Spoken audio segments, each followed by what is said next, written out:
Alright, it is now time for episode number 98 of Video Game Reviews.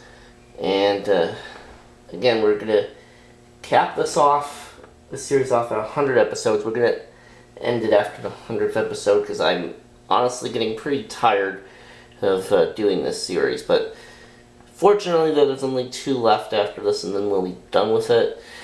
Anyways, the game we're covering in this particular episode is Pokepark 2 Wonders Beyond for the Nintendo Wii. And in this one, Pikachu has journeyed to a new Pokepark with the help of his friend Piplup, and pretty much right away they're introduced to the new and fascinating Wish Park, which is accessed through portals disguised as posters, which are known as poster portals. And Wish Park is spoken as a place where the fun never stops, but they find that the Pokemon there are trapped and can't leave Wish Park. And the sleuthing Oshawott comes to the rescue before they too are bewitched, but Piplup ends up trapped after saving them.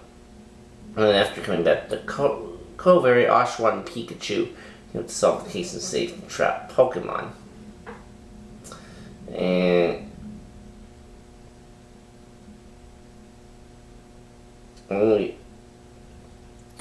And then the rest of this is all just all lengthy dribble. So yeah, there's basically a lot of story in this game. I think this game is actually more story heavy than the first Pokepark game, in my opinion. I do have the first Pokepark game, but not the second one.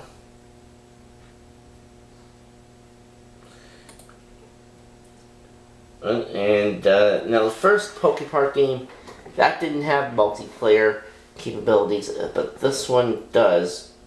Each of the attractions is capable of having up to 4 players competing against each other for the highest score. So that's pretty cool. And what's also cool is that the player can switch out their Pokemon for others in their team, consisting of Pikachu, Snivy, Tepig, and Oshawott. And each Pokemon, with the exception of Pikachu, has their own special ability. A good example of this is that Snivy can double jump using Leaf Tornado, Tepig can crush large boulders with Flame Charge and push special switches with Heat Crash, and Oshawott can swim across bodies of water using Surf. Now those are necessary for exploring some of the areas, as well as some of the locations.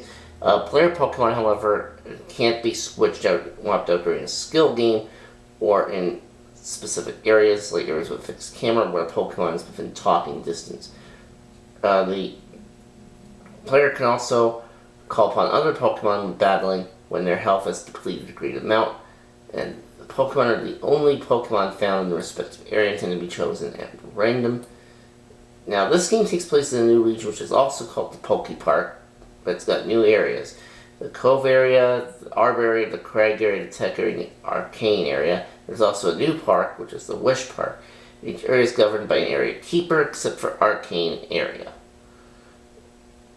Now, Chase is a skill game once again in Pokepark 2. And attacks can't be used to stun Pokemon being chased in certain conditions anymore, but you do have the ability to perform a special dash move by shaking a Wii remote, although it hinders maneuverability.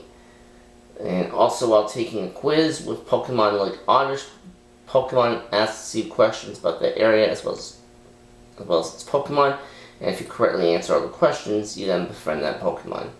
You can try again, however, if you fail at answering any of the questions. So, this game, I think, is a lot more in depth than the first game was, and I think it's also a bit longer in length than the first game was. So